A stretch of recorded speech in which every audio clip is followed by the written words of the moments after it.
Well, hello there. You're about to witness a moment in history that's as bold as it is controversial.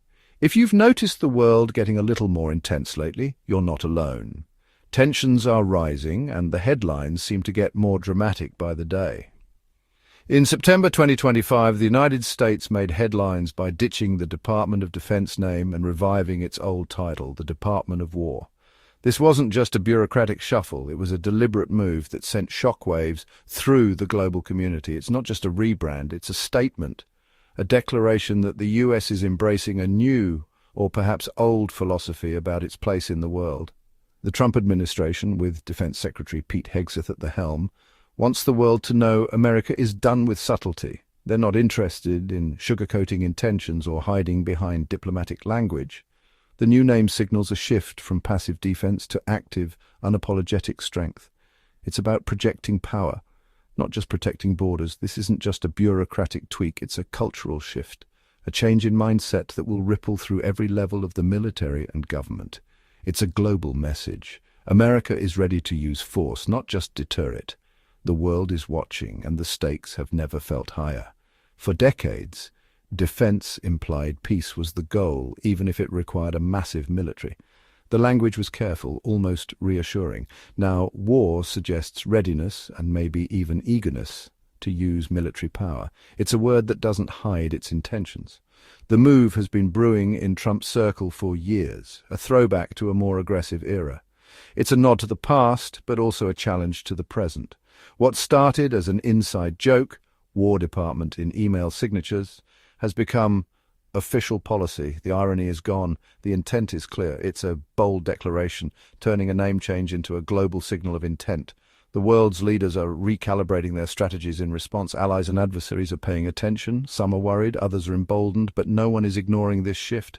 The US is no longer just carrying a big stick. It's waving it for all to see. The message is unmistakable. America is ready to act. Welcome to the Department of War. A new era has begun, and the world is watching every move. So why the change? What's really driving this dramatic shift in language and attitude? The administration says it's about mindset, a fundamental change in how America sees itself and its role in the world. President Trump put it bluntly, defense is too defensive. We want to be offensive too, if we have to be.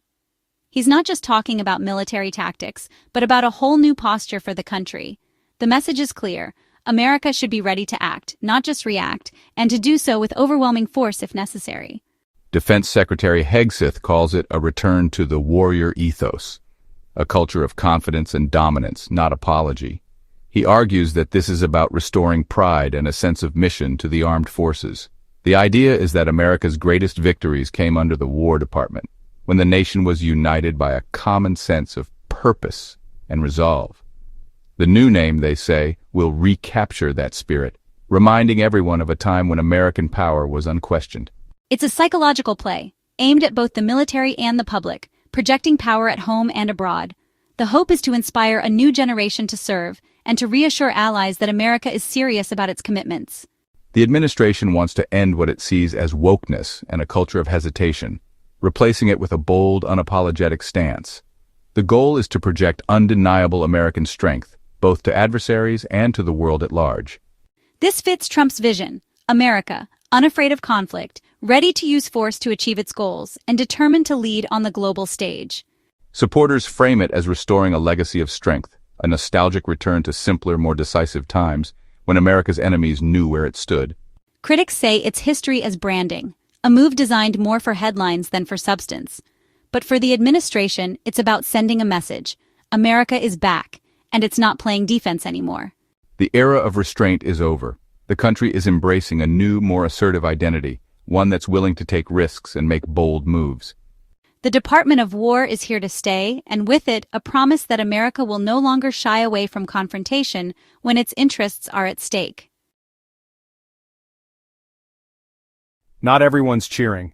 While some see the rebranding as a bold move, others are deeply skeptical, questioning both the timing and the necessity of such a sweeping change. Critics call the name change a costly distraction, arguing that it diverts attention from more urgent priorities facing the nation. Senator Tammy Duckworth, a military veteran, says the money would be better spent on troops and diplomacy, not new signs. She's joined by other veterans and diplomats who believe resources should go towards supporting service members and building alliances. The price tag? Huge. Estimates run into the tens, even hundreds of millions of dollars, with some analysts warning of hidden costs that could balloon over time. Every sign, website, uniform, and letterhead worldwide must be updated. Think tens of millions, if not more. The logistical challenge alone is staggering, requiring coordination across continents and agencies. Opponents argue this sends a provocative message, one that could be misinterpreted both at home and abroad, making the U.S. look eager for conflict and undermining diplomacy. They warn it could complicate delicate negotiations and peace efforts. Allies may get nervous, adversaries emboldened. The ripple effects could be felt in international relations for years. The U.S. risks shifting from peacekeeper to bouncer, changing how the world perceives its role on the global stage. Critics inside the military warn the name Department of War oversimplifies a complex mission. Deterrence, aid, partnerships, not just fighting. They stress that modern defense is about more than just combat. Reducing it all to war ignores the realities of modern security and could alienate allies. It risks undermining years of trust building and cooperation. It's a macho slogan at the expense of strategic nuance, potentially deterring future recruits who value service beyond the battlefield. The world is watching, and not all are impressed. International media coverage has been mixed, with some allies expressing open concern. Is this really the best use of resources or just an expensive exercise in symbolism? To understand the fuss, look back at why the name changed after World War II. In 1949, Department of Defense was chosen to reflect a new mission: prevent war, not just win it. The shift was part of a broader reorganization, unifying the military under civilian control and signaling a commitment to peace. The name was a promise: America's power would be used for protection, not aggression. Reverting to war rejects that consensus, suggesting conflict is now an accepted tool of statecraft. It's a fundamental shift: deterrence out, active engagement in. In Washington, words matter. Department names reflect missions and values, shaping perceptions at home and abroad. The Trump administration's move is a clear statement: strength and competition, not community, now define U.S. strategy. The old rulebook is gone. The bill is due. The era of cheap peace is over. It's a fundamental reordering of priorities. The 5% goal is a wake-up call. Europe can't outsource its security anymore. For decades, Europe relied on U.S. protection while funding social programs. The war in Ukraine changed that calculus. The new target marks the end of Europe's peace dividend. Security now comes with a steep price. Trump takes credit, claiming his pressure forced Europe's hand. The flexible formula makes the target more palatable, letting countries count cybersecurity and energy security. This is a seismic shift. At least 3.5% must go to core defense. The rest can fund things like infrastructure, innovation, and Ukraine's defense.